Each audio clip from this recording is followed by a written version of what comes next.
നമസ്കാരം, ഞാൻ ഡോക്ടർ വിവേക് ശശീന്ദ്രൻ. നമ്മുടെ വേറെ ഒരു എപ്പിസോഡിലോട്ട് സ്വാഗതം. നമ്മൾ ഈ കഴിഞ്ഞ കുറച്ച് മാസങ്ങളായിട്ട് പല കോമൺ ENT പ്രോബ്ലംസിനെ ബേസ് ചെയ്തുള്ള വീഡിയോസ് ചെയ്തിരുന്നു. അതിൽ പല വീഡിയോസിനും അതിനോടനുബന്ധിച്ചുള്ള കുറേ ഡൗട്ട്സ്, അതായത് പല ക്വയറീസ് വന്നിരിക്കുന്നു. അപ്പം ആ ടോപ്പിക്സിനെ കുറിച്ചുള്ള കുറച്ച് ക്വയറീസ് ഞാൻ ഈ ഒരു എപ്പിസോഡിൽ ക്ലിയർ ചെയ്യാം. ഇന്ന് നമ്മൾ കോക്ലിയർ ഇംപ്ലാന്റ് സർജറിയുടെ ഒരു സെഷനാണ് ഈ എപ്പിസോഡിൽ കവർ ചെയ്യുന്നത്. അപ്പോൾ നമ്മൾ അതിനെക്കുറിച്ച് വളരെ ഡീറ്റെയിൽഡ് ആയിട്ട് ചെയ്തിരുന്നു.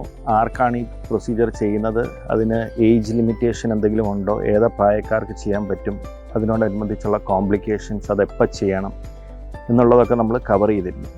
അതുകൂടാതെ ഞാൻ ഈ എപ്പിസോഡിൽ പറയാൻ ആഗ്രഹിക്കുന്ന ഒരു കാര്യം, അതായത് economically backward BPL card holders, സാമ്പത്തികമായിട്ട് പിന്നോക്കമുള്ള ആൾക്കാർക്ക് സഹായം ചെയ്യാൻ നമ്മുടെ ഗവൺമെൻറ് സ്കീം, അതായത് ശ്രുതി തരംഗം എന്ന് പറഞ്ഞൊരു ഗവൺമെൻറ് സ്കീമുണ്ട്. അതിന് പുറമെ ഞങ്ങൾ ഒരു NGOയുടെ സഹായത്തോടു കൂടി നമ്മൾ ഈ പറഞ്ഞ നിർധനരായ കുട്ടികൾക്ക് കോക്ലിയർ ഇംപ്ലാന്റേഷൻ പ്രൊസീജിയറിന് വേണ്ടിയുള്ള കോക്ലിയർ ഇംപ്ലാന്റ്, ആ ഡിവൈസ് നമുക്ക് സൗജന്യമായിട്ട് കൊടുക്കാൻ പറ്റുന്നതാണ്. അപ്പം ഈ ഡിവൈസിൻ്റെ ഇന്നത്തെ മാർക്കറ്റ് വില കുറഞ്ഞത് ഒരു 6.5 to 7 lakhs വരുന്നുണ്ട്. അപ്പോൾ ഈ ഡിവൈസ് നമുക്ക് ചില ക്രൈറ്റീരിയകൾ ഫുൾഫിൽ ചെയ്യുന്ന കുട്ടികൾക്ക്, അതായത് 3 വയസ്സിന് താഴെയുള്ള കുട്ടികൾ, 2 ചെവിക്കും ജന്മനാ കേൾവി കുറവുള്ള കുട്ടികൾക്ക് നമുക്ക് ഈ ഡിവൈസ് പ്രൊവൈഡ് ചെയ്യാൻ പറ്റുന്നതാണ്. അപ്പോൾ ഇതിനെക്കുറിച്ച് കൂടുതൽ ഇൻഫർമേഷൻ വേണ്ടവർ KM ചെറിയാൻ ഹോസ്പിറ്റലായിട്ട് ബന്ധപ്പെടുക. ഇപ്പോൾ ഇന്നത്തെ എപ്പിസോഡിൽ ഈ പറഞ്ഞ ഈ ഒരു സ്കീം, ഇപ്പോൾ പല ചോദ്യങ്ങൾ പലരും ചോദിച്ചിട്ടുണ്ടായി. അതായത് ഈ ഡിവൈസുകൾക്ക് ക്വാളിറ്റിയിൽ എന്തെങ്കിലും വ്യത്യാസം വരുമോ? തീർച്ചയായിട്ടും ഇല്ല.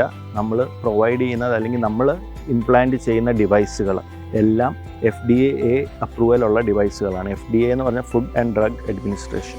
അപ്പോൾ ഈ ഒരു ബോഡി അപ്രൂവൽ തന്നിരിക്കുന്ന ഡിവൈസുകൾ മാത്രമാണ് നമ്മൾ ഉപയോഗിക്കുന്നത്. അത് ഇന്ത്യയിൽ മാത്രമല്ല, ലോകത്തെവിടെയും ഈ പറഞ്ഞ കമ്പനികളുടെ ഡിവൈസുകൾ അവൈലബിൾ ആണ്, അതിൻ്റെ സർവീസ് അവൈലബിൾ ആണ്, അതിൻ്റെ ബാക്കപ്പ് അവൈലബിൾ ആണ്. അപ്പോൾ ക്വാളിറ്റിയിൽ യാതൊരു രീതിയിലുള്ള കോംപ്രമൈസ് വരുന്നില്ല. അത് മെയിനായിട്ട് 3 കമ്പനികളാണ് നമ്മൾ യൂസ് ചെയ്യുന്ന ഡിവൈസുകൾ. ഒന്ന് അഡ്വാൻസ് ബയോണിക്സ്, 2 ന്യൂക്ലിയസ് കോക്ലിയർ എന്ന് പറഞ്ഞ കമ്പനിയുടെ, പിന്നെ അതുപോലെ 3 മെഡലിൻ്റെ. അപ്പോൾ ഈ പറഞ്ഞ പോലെ ഈ മെയിൻ കമ്പനീസാണ് AB, കോക്ലിയർ, മെഡൽ.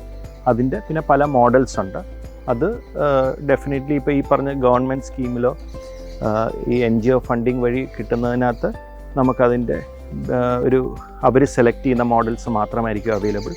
അല്ലാതെ പേ ചെയ്യുന്ന പേഷ്യൻസിന് തീർച്ചയായിട്ടും വളരെയധികം ഓപ്ഷൻസ് അതിനകത്തുണ്ട്, അവർക്ക് സെലക്ട് ചെയ്യാവുന്നതാണ്. Thank you.